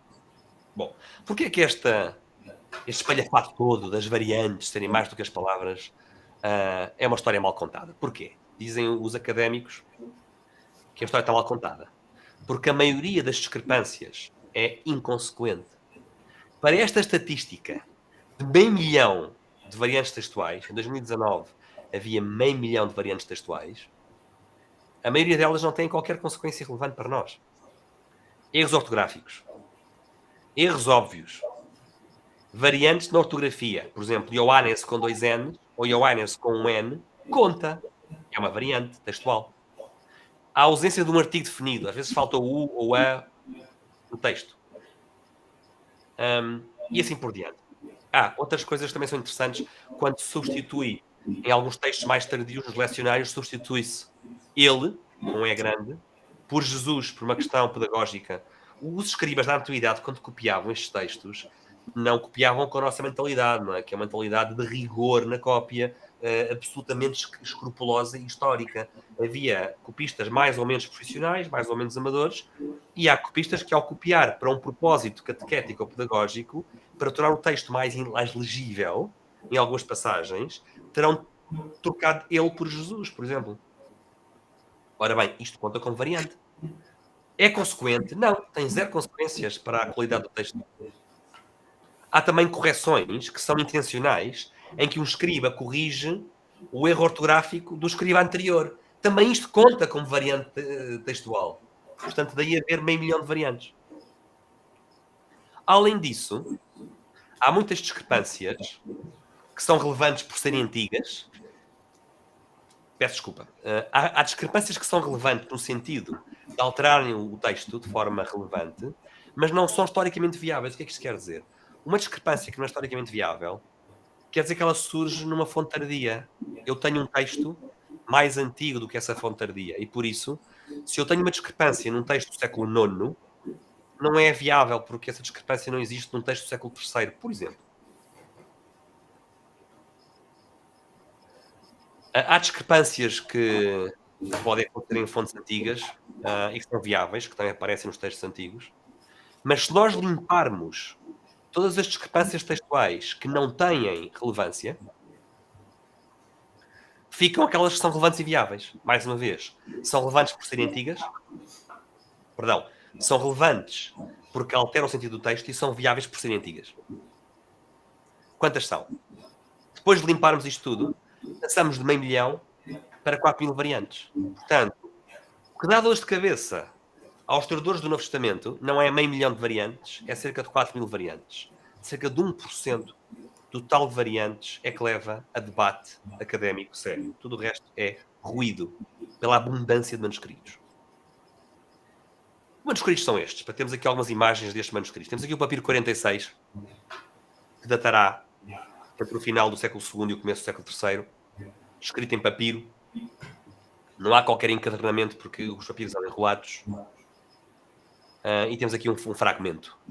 Neste caso, o fragmento é da segunda carta de São Paulo aos Coríntios. Temos aqui um texto estupendo, mais tardio, o Códex Sinaíticos, que foi descoberto no mosteiro de Santa Catarina do Monte Sinai, na Península de Sinai. Isto é o cansaço. E é do ano... Onde é que está? Sinaíticos. Datará do ano 330 a 360 depois de Cristo. Está escrito em pergaminho. Está encarnado como livro, como códice, com lombada. E é uma escrita em grego maiúsculo. Escrita contínua, em que não há intervalos entre as palavras. É um texto de alta qualidade, de um copista muito competente. Só para terem aqui um bocado uma noção do aspecto deles. Quando ampliamos uma página do Códex Sinaíticos, ampliei aqui a primeira página do Evangelho segundo São João, podemos ler ali o título do Evangelho, Kata Ioannin, segundo João. Podemos também encontrar aqui, como curiosidade, algumas abreviações que os escribas usavam para uma questão de respeito, mas também para poupar tempo. Sempre que se referiam a Deus ou a Jesus, usavam-se acrónimos, ou acrósticos, melhor dizendo, chamados nomina sacra. Temos aqui 2 exemplos, o Theos e o Theon, no fundo, que em grego quer dizer Deus. E para substituir Theos ou Theon, usava-se apenas 2 letras para encurtar o esforço do escriba, mas também para ficar destacado que ali está o nome de Deus, ali está uma palavra sagrada. Eu penso que vamos terminar com esta questão da tradição oral. Por que é que podemos confiar que o texto não foi corrompido na tradição oral? E o melhor exemplo que podemos ir buscar, há mais exemplos, mas um dos bons que podemos ir buscar é o trecho doutrinal mais antigo de todo o Novo Testamento, que é este trecho no capítulo 15 de São Paulo aos Coríntios, primeira carta de São Paulo aos Coríntios. Transmiti-vos, em primeiro lugar, o que eu próprio, Paulo, recebi. Cristo morreu pelos nossos pecados, segundo as Escrituras. Foi sepultado e ressuscitado ao terceiro dia, segundo as Escrituras. Apareceu a Cefas e depois aos 12. Cefas é Pedro. Em seguida apareceu a mais de 500 irmãos de uma só vez, a maior parte dos quais ainda vive, enquanto alguns já morreram. Depois apareceu a Tiago e a seguir a todos os apóstolos. E em último lugar apareceu a mim também como um aborto. Qual é o contexto? Esta carta é escrita por São Paulo para lidar com problemas de doutrina na comunidade de Corinto. E Paulo sente a necessidade de dizer a Corinto: a minha doutrina, aquela que eu vos ensino, não fui eu que inventei. Eu estou ligado à tradição apostólica. Eu transmito-vos o que eu próprio recebi. É interessante também que a referência do versículo 6, que diz que a maior parte dos quais ainda vive, enquanto alguns já morreram, isto são estas tais 500 testemunhas oculares da ressurreição, não é? Diz São Paulo que Jesus apareceu a certa altura a 500 pessoas, a maior parte das quais ainda vive. São Paulo diz isto porque São Paulo está a dizer: quem duvidar ainda vai encontrar estas pessoas. É por isso que São Paulo diz: quem quiser falar com estas pessoas, desde que viaje, né, e vá ao encontro delas, ainda o poderá fazer. A maior parte destas 500 testemunhas oculares ainda está viva. Por outro lado, um argumento negativo, não é? Que reforça São Paulo. Se alguma das pessoas que estão nestes acontecimentos está a discordar de Paulo e da sua doutrina, essa pessoa pode falar. Ainda há testemunhas apostólicas vivas que podem refutar Paulo se Paulo tiver uma má doutrina. Paulo também está a dizer: se alguém quer criticar a minha doutrina, critique. Ainda há muita gente viva que o pode fazer. A analogia que se faz muitas vezes do telefone chinês ou do jogo do telefone estragado, não é? Que é uma brincadeira que as crianças fazem, não funciona aqui, não é? Porque no jogo de crianças, a criança conta a frase ao miúdo do lado, distorcendo de propósito.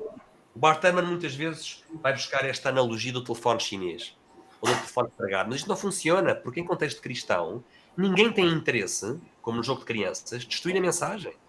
Pelo contrário, há escrutínio de uma audiência conhecedora. Se alguém proclama um evangelho que contém erros, outros estão a ouvir, e alguns serão conhecedores, e vão criticar e vão encontrar o erro. Entre a morte de Jesus e o relato de São Paulo aos Coríntios, decorrem cerca de 20 anos. Década de 30 para a década de 50. É a duração de uma geração. Por isso, aqueles teóricos da forma alemães do século XIX que diziam que o folclore evoluiu ao longo do tempo, senhores, estamos a falar de 20 anos. É a duração de pai para filho. É perfeitamente possível validar uma tradição oral da década de 30 para a década de 50, e nós sabemos isso do nosso tempo, não é? Entre membros de uma mesma geração ou das gerações acima e abaixo da nossa, nós validamos tradição oral. Se eu for contar aos meus filhos feitos corajosos que eu não fiz quando era adolescente, os meus primos vão me refutar, vão dizer: o Bernardo é um aldrabão, ele não fez nada disso. Ele era um miúdo, estava sempre com a cabeça enterrada nos livros e que não fazia nada disso. Portanto, a geração abaixo e acima pode refutar-nos. Em 20 anos que vão de Jesus a São Paulo, não é possível inventar coisas. Não é fácil. Possível é, mas não é fácil.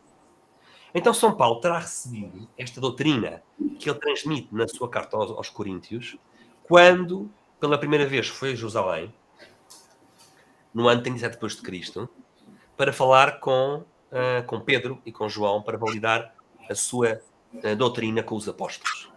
Reparem, se isto aconteceu, se Paulo recebeu esta doutrina, que está neste trecho de São Paulo aos Coríntios, no ano 37 depois de Cristo, isto acontece 4 anos depois da morte de Jesus, reparem. Por isso, até há historiadores, o Yugan, acho que não, como é que ele se chama? O historiador, agora não me recordo o nome dele.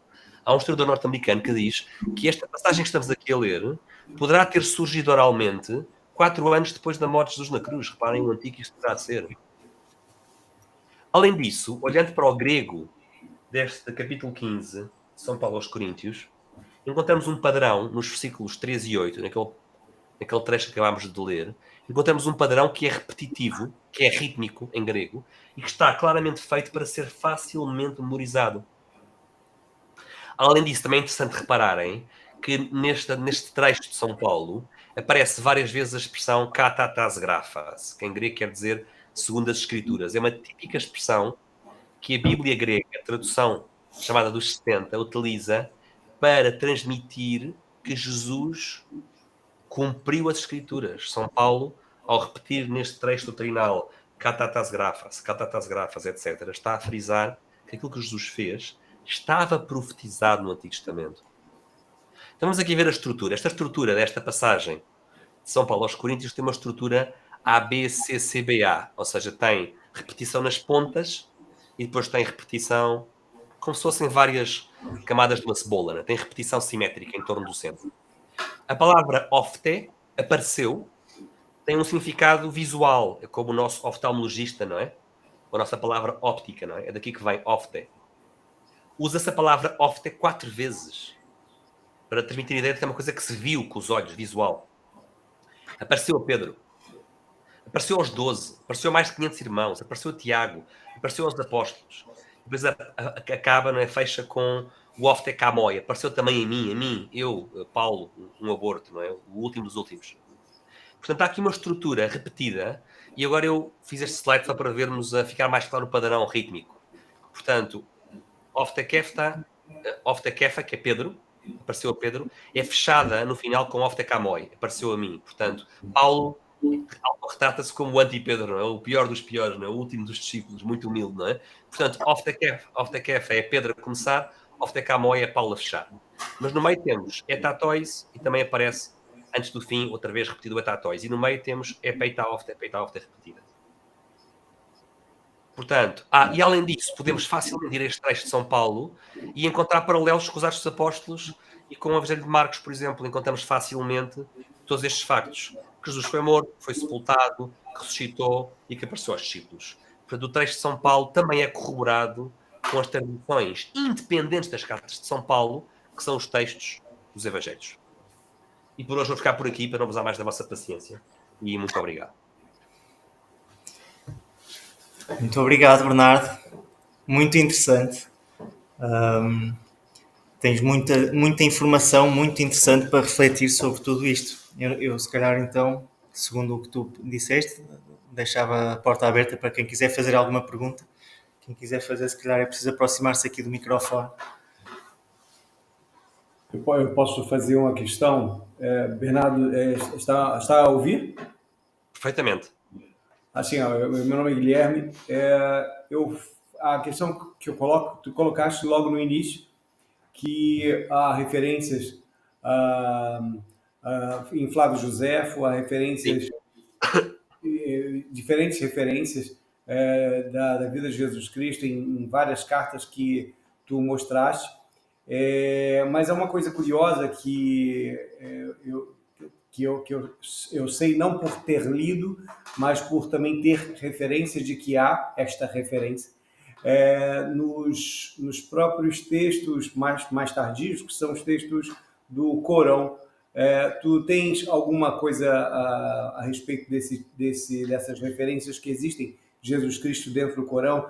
Se elas têm uma fidedignidade histórica reconhecida? A pergunta é ótima. Eu acho que faz falta realmente pôr ali mais um slide ou dois com as passagens em que o Corão fala de Jesus. Começando pelo fim, credibilidade histórica no Corão, não, nem pensar.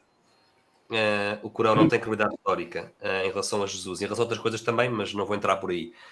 Em relação a Jesus, o que o Corão está a fazer é basicamente reciclar tradições judaicas e cristãs. Ou seja, Maomé vai beber inspiração quer aos cristãos, e havia cristãos na Península Arábica, onde ele vivia, quer aos judeus, e também havia judeus na Península Arábica. Nomeadamente, sabe-se que havia uma comunidade judaica muito perto de Meca e muito perto de Medina, onde ele circulava, e havia caravanas, e por isso Maomé ter-se-á inspirado, reparem, estamos a falar de 600 anos depois, não é? Ter-se-á inspirado em textos que estavam já muito mais do que consolidados, não é? Maomé já é alguém que entra muito tarde nesta história toda, não é? Mas, por exemplo, é conhecido que os maometanos dizem que Jesus não morreu na cruz, que a morte foi uma ilusão, e isso é completamente refutado pelos historiadores romanos do primeiro século. Ou seja, quando o Corão diz que Jesus não morreu na cruz, e o Corão diz isto 700 anos depois dos factos, o Corão sai muito mal no filme, porque há textos romanos e judaicos que atestam que Jesus morreu, até dizem que foi sob Pôncio Pilatos, não é? Vimos há pouco um historiador romano a dizer que quem deu a morte na cruz a Jesus foi o nosso procurador, diz o historiador romano, foi o nosso procurador Pôncio Pilatos, não é? Por isso, quando um historiador romano, que é inimigo dos cristãos, atesta que Jesus morre na cruz, não é? Menos de um século depois dos acontecimentos, não é? E Maomé, 6 séculos depois dos acontecimentos, diz que a morte de Jesus foi fingida. Qual é a credibilidade histórica desse, não é? Nenhum historiador vai dar credibilidade histórica a isso. Isso, obrigado. Nada. Bernardo, e dirias que alguns destes argumentos entraram em alguns setores da Igreja? Achas que há sinais destas dúvidas dentro da Igreja? Sim, bastante. Bastante. Eu diria que durante todo o século XX podemos assistir em algumas correntes teológicas um ceticismo crescente em relação à inerrância bíblica, por exemplo. Eu acho que a certa altura há um lado compreensível dessa reação e há um lado que eu já acho menos compreensível. O lado que eu acho mais compreensível é o seguinte: a arqueologia e a análise crítica dos textos do Novo Testamento do século XIX era incipiente. O que se sabe hoje sobre o Novo Testamento, comparado com o que se sabia no século XIX, é gigântico. A diferença é radical. Hoje em dia tem-se muito mais desconfiança nos textos, porque há muito mais evidências arqueológicas e textuais. Por isso, quando nós olhamos para aqueles teólogos do começo do século XX, que foram um bocado nas modas académicas do ceticismo, também não podemos ser muito duros com eles, não é? Porque eles não tinham a informação que temos hoje. E os livros académicos ótimos que temos hoje, por um lado. Por outro lado, a parte que eu acho mais censurável é como é que foi, em algumas correntes teológicas, tão fácil abandonar a doutrina, abandonar, por exemplo, a crença nos milagres, não é? Só a reboque da opinião académica do século XIX, não é? Ou seja, apesar de podermos desculpar muita coisa, não é? Continua a ser uma figura triste encontrarmos alguns teólogos do século XX, não é? A negarem os milagres só porque uns académicos do século XIX achavam que os trechos dos milagres eram folclore, não é? É pouquinho, não é? Quer dizer, um teólogo católico tinha a obrigação de não ir atrás destas coisas tão facilmente, mesmo com os dados que havia no começo do século XX, que eram inferiores aos que temos hoje, obviamente. Não é? Eu acho que sim, eu acho que... Qual é o problema, Salvador? É que o problema é que a opinião pública está completamente refém de opiniões com mais de 100 anos. Esta é a tragédia. É que agora já nem sequer podemos dizer que a culpa é desses teólogos. Agora já é o Bart Ehrman, já são as redes sociais, já é o canal História, já é o Discovery. Agora está tudo na ponta dos dedos, não é? Por isso nós estamos neste momento num sarilho muito grande, que é, à nossa volta, somos bombardeados com opiniões de má qualidade sobre este tema. Essa é que é a tragédia. Já nem é só um problema da própria Igreja. Mas é evidente que se a Igreja tiver, e acho que tem a obrigação de ter, um esforço de educação interna, não é? Intramuros, educarmos, não é? Uns aos outros e puxarmos uns pelos outros, ficamos mais imunes acerca dessas opiniões muito más que vêm de fora. Alguém tem alguma pergunta? Eu esqueci-me de ainda mostrar-vos aqui alguns livros, não é? Podemos fazer isso, se quiser ainda fazer isso. Tenho aqui alguns livros aqui ao meu lado para sugerir. Com certeza. Foi surpreendente para mim saber, por exemplo, que a diferença de número dos fragmentos e das peças literárias que sobrevivem do cristianismo e dos clássicos gregos, por exemplo, é incrível, não fazia ideia. São realmente argumentos muito fortes. Pronto, Sim. o que é que tu dirias daquele comentário, um bocadinho para brincarmos, para terminar, não é? Mas de um conhecido líder de uma ordem religiosa que disse que não tínhamos um gravador para saber o que é que Jesus disse acerca de... Acho uma declaração super infeliz. Muito infeliz. Muito infeliz. Nós não precisamos de gravadores. Olha, vamos começar por essa citação muito infeliz. Vou buscar o primeiro livro. Não precisamos de um gravador quando nós temos a edição crítica do Novo Testamento em grego, um texto de altíssima qualidade, pelo Instituto Bíblico na Alemanha, que é um coletâneo de académicos que se reúne há cerca de 60 anos a esta parte para publicar o Novo Testamento grego à luz dos manuscritos mais recentes. Já vamos na edição... Qual é a edição em que nós estamos? 40 e qualquer coisa. Na 40ª e qualquer coisa edição do Novo Testamento grego, que está sempre a ser melhorada para introduzir comparações com novas variantes que surgiram.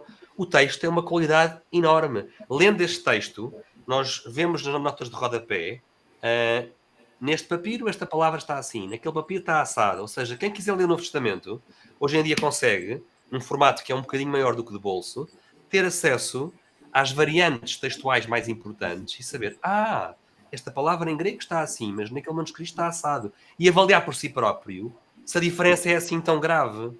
As diferenças raramente, muito raramente, alteram o sentido da frase. Portanto, se me perguntarem assim, quantas variantes textuais têm implicação para a teologia? São 3 ou 4. E são em pontos menores. Por exemplo, há uma passagem muito conhecida. Onde é que essa passagem está? Nas cartas católicas. Há uma passagem muito conhecida em que, por erros de escriba, havia uma passagem espúria que afirmava a Santíssima Trindade de forma explícita. O Pai, o Filho e o Espírito Santo estavam numa passagem. E os académicos, hoje em dia, o consenso académico é que essa passagem não é original, é uma adição posterior. E os católicos, há muito tempo, também já tinham dúvidas sobre essa passagem, e a Bíblia que nós usamos em português não tem essa tradução, tem a tradução historicamente de qualidade, digamos assim. Portanto, sim, há toda uma história em torno destas variantes textuais que é conhecida dos especialistas, que não tem um impacto por aí além naquilo que nós aprendemos na catequese e ouvimos na missa, felizmente.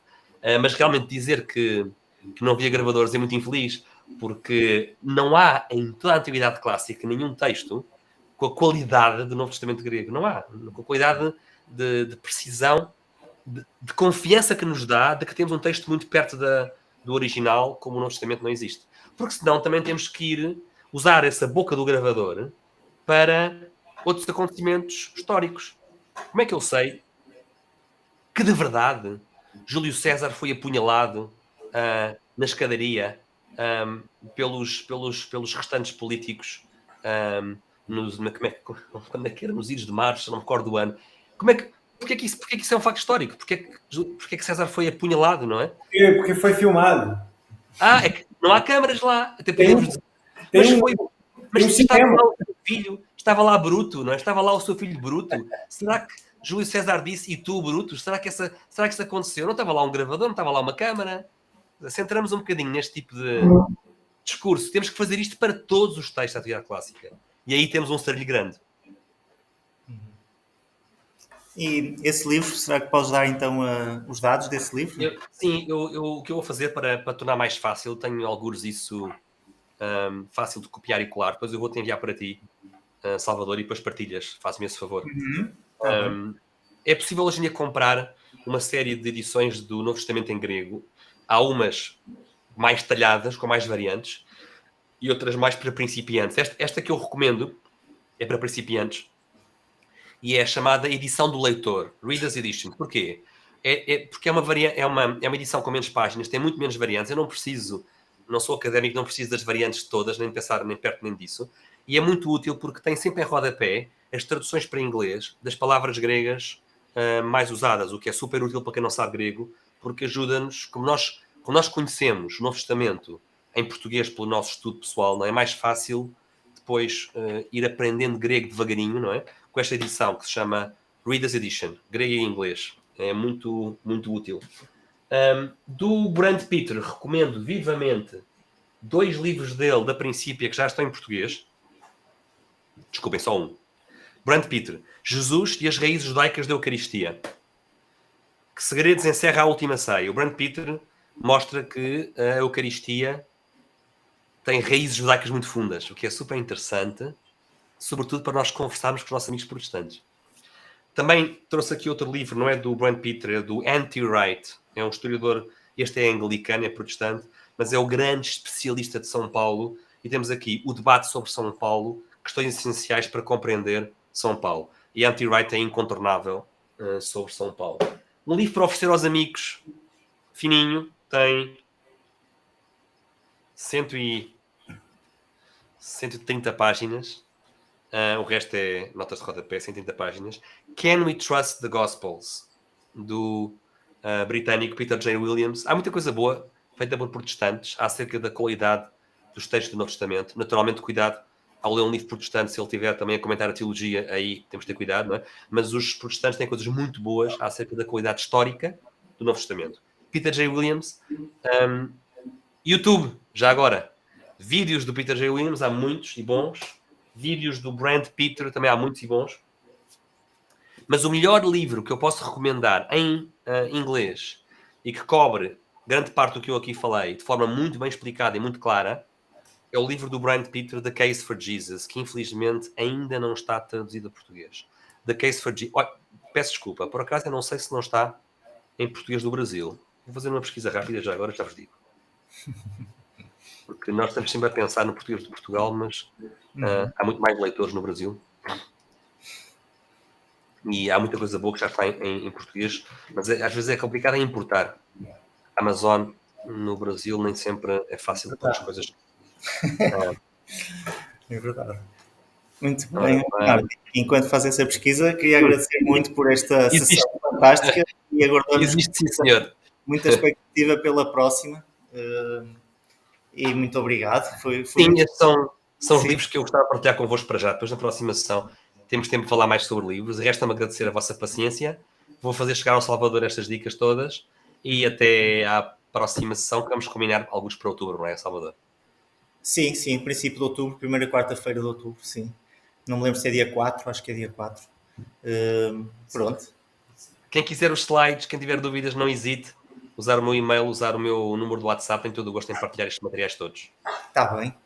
Bernardo, foi ótimo. Muito obrigado em nome de todos os que estamos aqui e dos que ainda Muito obrigado e boa noite. Gravámos esta sessão e ainda vamos também partilhar com mais algumas pessoas. E muito obrigado. Obrigado, eu.